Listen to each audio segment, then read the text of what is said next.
चलो देखो, अवतल तथा उत्तल दर्पण में मुख्य अंतर। सबसे पहले इसको डिवाइड कर लेते हैं। यहाँ पे लिखेंगे हम लोग अवतल, अवतल दर्पण, समझे कि नहीं।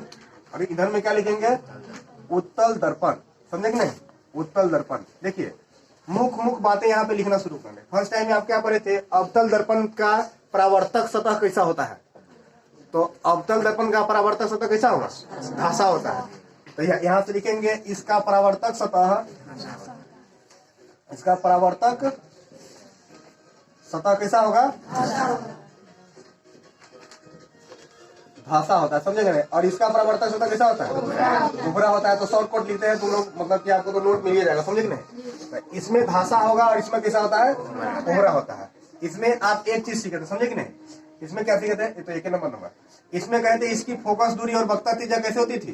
तो फोकस माइनस में और वक्ता त्रिज्या भी माइनस में। फोकस दूरी और वक्ता त्रिज्या दोनों ही ऋणात्मक होता था ना, दोनों ऋणात्मक होते, समझे कि नहीं। और इसका दोनों कैसा होता था, एफ और आर कैसा होता था, प्लस प्लस में। उत्तल दर्पण के फोकस दूरी वक्ता त्रिज्या दोनों ही प्लस प्लस में होते थे। आप इसका फिगर भी रख सकते हो, कोई दिक्कत नहीं। ऐसे देखो ना, यह आपका हो गया अवतल दर्पण, समझे कि नहीं।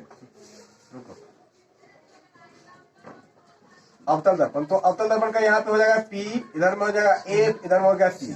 तो इस साइड में तो ऋणात्मक लेते थे ना, और उत्तर में कैसे लिखे थे, इस साइड में लिखे थे, ऐसे लिखे थे। यहाँ से देखो, तो यहाँ से हम क्या करेंगे, इधर में हो जाएगा आपका F और इधर में हो जाएगा C। तो इस साइड में क्या तो होता है प्लस, इसमें प्लस नहीं ले, फोकस दूरी वक्ता त्रिज्या दोनों ही धनात्मक, इसका हो जाएगा दोनों ही ऋणात्मक। देखिए इसमें प्रतिबिंब कैसा कैसा बना है।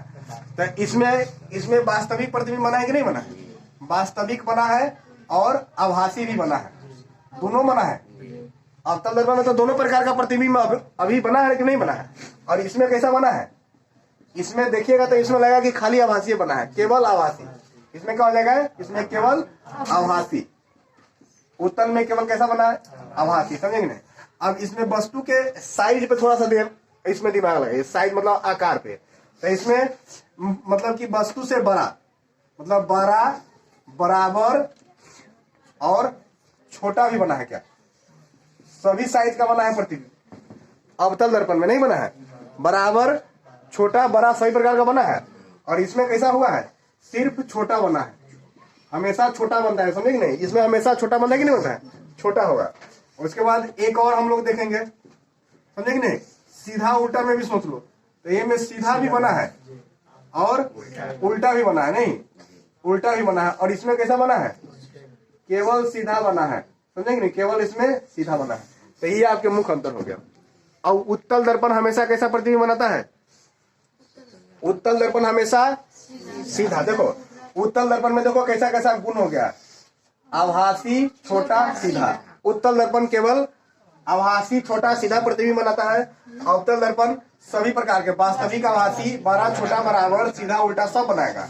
इसकी फोकस दूरी वक्ता त्रिज्या ऋणात्मक होगी, इसका धनात्मक होगा। इसका परावर्तक सतह धासा होगा, इसका उभरा होगा, समझे कि नहीं। आभासी प्रतिबिंब कौन कौन बनाएगा, तो सब बनाएगा। समतल दर्पण भी आभासी प्रतिबिंब बनाता था, समतल दर्पण आभासी बनाता था कि नहीं। और यहाँ पे उत्तल भी आभासी बनाएगा, अवतल भी आभासी बनाया, समझे कि नहीं। लेकिन देखो यहाँ पे अवतल दर्पण वास्तविक भी प्रतिबिंब बनाया, केवल अवतल दर्पण में ही वास्तविक प्रतिबिंब बनेगा, इसे याद रखना है। अवतल दर्पण केवल वास्तविक प्रतिबिंब बनाता है। आभासी कौन कौन बनाएगा, तो आभासी अब उत्तल बनाएगा और समतल बनाएगा, दोनों बनाएगा, समझे कि नहीं।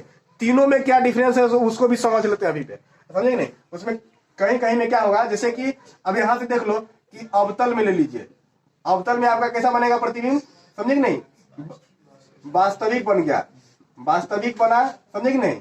और उत्तल में बन गया आभासी बना, समझे कि नहीं, आभासी। अब इसमें क्या होगा, समतल में कैसा हो जाएगा, समतल में भी तो आभासी बनेगा। तो कहीं कहीं दोनों में देखने में थोड़ा सा दिक्कत होगा कि कौन वस्तु का प्रतिबिंब कैसा बनाएगा।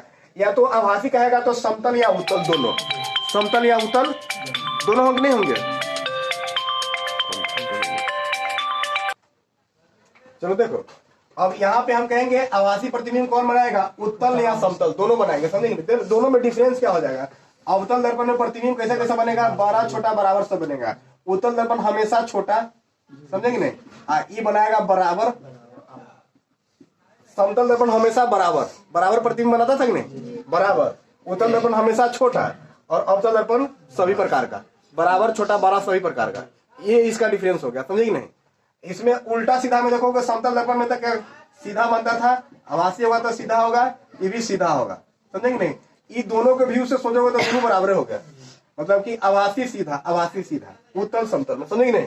लेकिन इसमें क्या होगा, इसमें छोटा और समतल में बराबर, ये वो अंतर हो गया कि नहीं हो गया। तो इससे क्लियर हो जाएगा कि नहीं हो जाएगा। उसके बाद देखिए इसमें हो जाएगा वास्तविक है तो अब सब प्रकार का इसमें बनेगा, ये चीज आपको समझ में आ गया होगा।